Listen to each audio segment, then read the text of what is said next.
Hello guys, welcome back to make it സ്പാർക്കിളിൻ്റെ മറ്റൊരു വീഡിയോയിലേക്ക് ഏവർക്കും സ്വാഗതം. അപ്പോൾ നമ്മൾ ഇന്ന് ചെയ്യാൻ പോകുന്ന ഒരു മിക്സഡ് ഫ്രൈഡ് റൈസിൻ്റെ റെസിപ്പിയാണ്.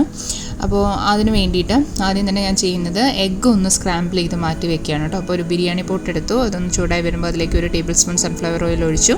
അതിനുശേഷം 2 മുട്ട ഞാൻ ബീറ്റ് ചെയ്ത് വെച്ചിരിക്കുന്നതാണ്, ഉപ്പ് മാത്രം ഇട്ടിട്ട് അതൊന്നിട്ട് ഒന്ന് സ്ക്രാമ്പിൾ ചെയ്തെടുക്കുകയാണ്.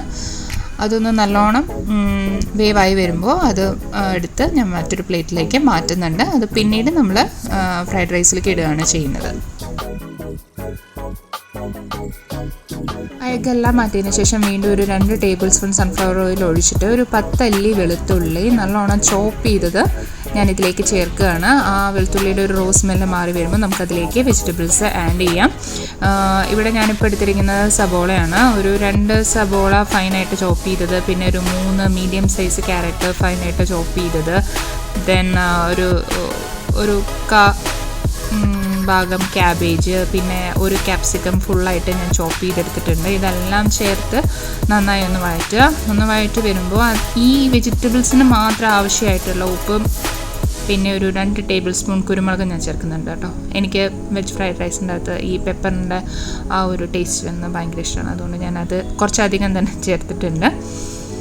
ദെൻ അതൊന്നായി വരുമ്പോൾ നമ്മൾ അതിൻ്റെ അകത്തേക്ക് ഒരു 1/4 ടീസ്പൂൺ പഞ്ചസാര കൂടി ആഡ് ചെയ്യുന്നുണ്ട് കേട്ടോ. അതൊരു നല്ലൊരു ഫ്ലേവർ തരും, ഒരു കുറച്ച് പഞ്ചസാര നമ്മൾ ആഡ് ചെയ്യുമ്പോൾ. പിന്നെ അതിലേക്ക് ഞാൻ സോസസാണ് ഒഴിക്കുന്നത്. 1 ടേബിൾ സ്പൂൺ ഡാർക്ക് സോയ സോസും 2 ടേബിൾ സ്പൂൺ ടൊമാറ്റോ സോസും കൊണ്ട് ചേർത്ത് വീണ്ടും നന്നായിട്ട് വഴറ്റുക. വെജിറ്റബിൾസ് ഒന്ന് കുക്കായി വരുന്നവരെ നന്നായിട്ടൊന്ന് വഴറ്റുക. അതിനുശേഷം നേരത്തെ സ്ക്രാമ്പിൾ ചെയ്ത് മാറ്റി വെച്ച എഗ്സ് ഇല്ലേ, അതും ഞാൻ ഇതിലേക്ക് ചേർക്കുകയാണ്.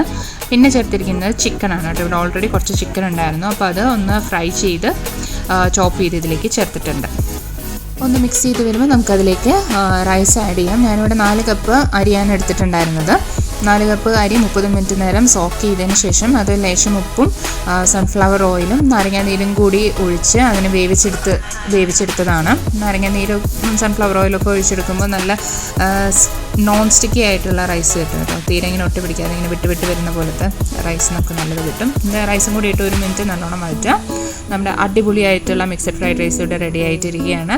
നല്ല സൂപ്പർ ടേസ്റ്റി ആയിരുന്നു. അപ്പോൾ ഇതെല്ലാവരും ഒന്ന് ട്രൈ ചെയ്ത് നോക്കണം. മറ്റൊരു വീഡിയോ ആയിട്ട് നമുക്ക് വീണ്ടും കാണാം. Until then, bye.